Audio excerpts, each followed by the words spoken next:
Oh. Hello, fellow desertee. Oh, that's right. That's right. Bobby's in Rochester. Yeah, she went to check up on all the latest surgical gizmos, and I understand Alan is headed out after big game. Yes. Well, I wish him luck. Feldman's a great man. I know. I've heard. Yeah, I've followed him right along for years because I try to keep up with the latest on juvenile diabetes because of Lucas. And it would be quite a coup if Alan could bag him. Well, Alan can be pretty persuasive. That's true. And I hear Feldman wants a change. I don't know. I wonder if he'll want to move away from New York, though. Maybe he's tired of the hassle. It's a big city. It's magical. It's glamorous, sensuous, bright lights. Lots of noise, traffic jams. Tad negative today, are we? You know, Lucas and I are involved in a meatloaf marathon. Would you like to join us for dinner tonight? Well, I like meatloaf, but a marathon? Yeah, I bought 6 pounds of ground chuck on Tuesday, and since then we've tried out a different recipe every night. And Lucas likes to mix all the ingredients with the beef with his hands. I promise I'll make him scrub first. So what about it, you know? 2 abandoned medical spouses here. We can console ourselves over mashed potatoes. And mashed potatoes. Well, that sounds great.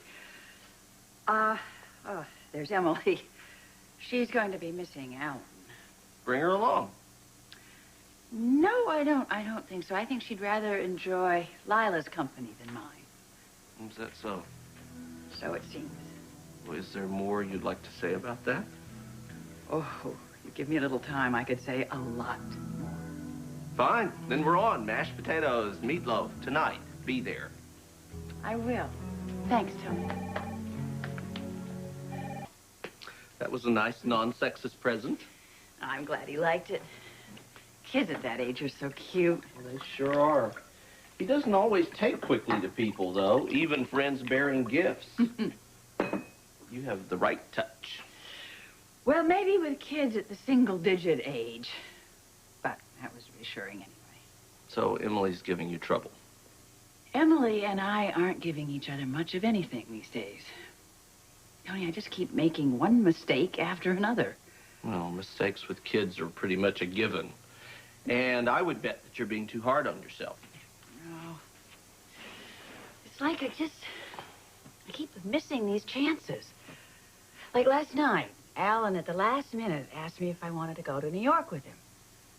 And I wasn't really very nice about it, but I thought later I could have taken Emily out of school for a day. We could have done New York, you know, while he was reeling in Dr. Feldman.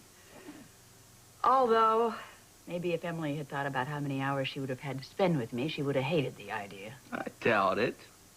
But New York is still there, so why don't you and Alan take your daughter to New York for a weekend? I bet she couldn't resist it.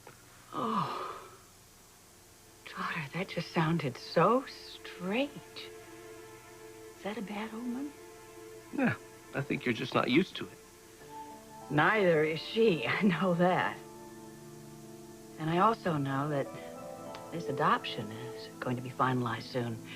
Matter of fact, Lee called about it just the other day. Be very careful. This is very hot. Yes, and this is my be dish, careful. so it has to be perfect. Okay. Oh, you know, I'm going to answer this in the living room because you guys, for some reason, you cook loud. Is that possible? Yes, it is. Hello? Hi there. I've been missing you. Well, that's nice to hear. So, anything exciting happening? Surgically speaking, I mean? Oh, you'd be surprised. Look, I hope you don't mind my staying the extra day, but, you know, so many of the presentations conflict time-wise, and I'd really like to take advantage of the opportunity. It's no problem, as long as you share with me when you get home and fill me in on all of it. Of course. Is Lucas okay? Yeah, he's great. We're on a meatloaf binge here. I invented one tonight that has olives in it. Oh, my goodness. And cream cheese sauce. Oh, why didn't I think of that? What a great idea, except that, well, it's too late because Monica's making the gravy. Because Alan's away, too. Do you remember that article I had you read about David Feldman? Daddy, coming from the kitchen. Oops, something's burning in the kitchen. Call me tomorrow. Right. It's okay. It's okay. I saved the day. Thank you very much. Now I'm wondering if I should call Bobby back. I cut her off, and she was making an effort. Oh, by all means, yes.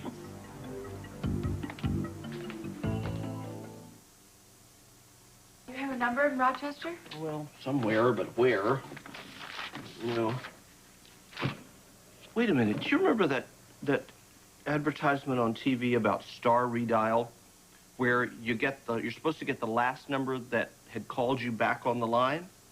Well, yeah, but don't you have to sign up for that? No, I don't think so. I think you just push star 69, and then they probably charge you or something. It's ringing. Ah. Hotel Sancerre. Excuse me? Hotel Sancerre. May I help you? Well, this is really weird. I was talking with my wife in Rochester and had to hang up, and so I started to use that Star Redial, and then I got you. This is the Hotel Sancerre in Manhattan. Okay, I don't suppose you have Bobby Jones registered there, do you? Yes. I'll connect you with that room.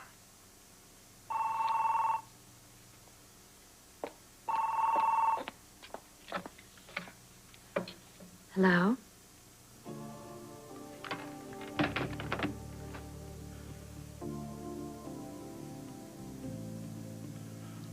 What hotel is Alan staying in?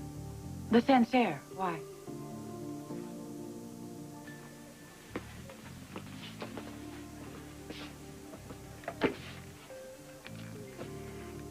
Will you give me the room number of Bobby Jones, please? I see. Well, will you put me through directly to her?